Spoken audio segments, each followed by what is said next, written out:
first stage is your hands are forward. Hopefully just your verbal communication now complemented with your physical positioning is going to help. The second stage really is that he starts to remove your arms.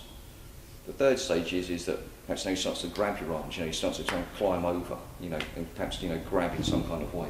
So when my hands are forward, we'll deal with this in a couple of different ways. The first one is that he reaches across with my hands being up. There are two options. Three really. One is I just accept he has my arm and he drags me all over the place. And this sort of palaver, and I go rigid in my arm because my arm means something to me. Number two is he grabs my arm and I hit him. I just decide there's several people, they're all looking violent, it's the park, it's 3 o'clock in the morning, and I need to do something rather than perhaps just free my grip. There's someone else moving in rapidly, so I need to now immediately take some form of preemptive action to him. I hit the body just because I can hit him there, whereas it's not so comfortable to receive the shot in the face. But the one we're going to work on particularly now is freeing the grip, because it's much more common. Hopefully you don't have to smash the person.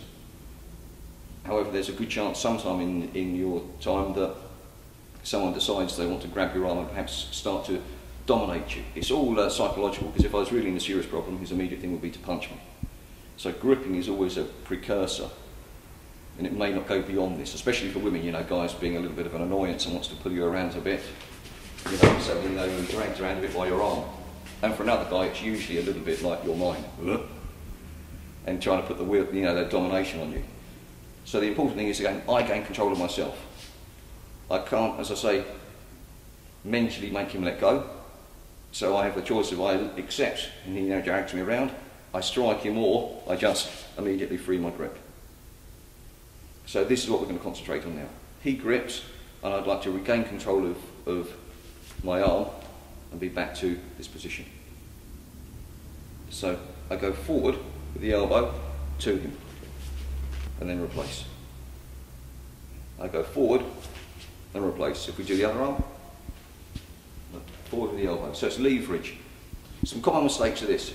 The elbow pops out, but look, Al can immediately press to me. I go over.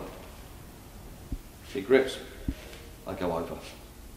So I press forward to him, it's leverage. I would like to attack his wrist and thumb and not pull out. Your natural instincts will pretty much be totally wrong. They'll be that you want your arm, or you go rigid. You've got to fight those and accept now a more technical approach. He grips, and I press it forward. He grips, I press it forward.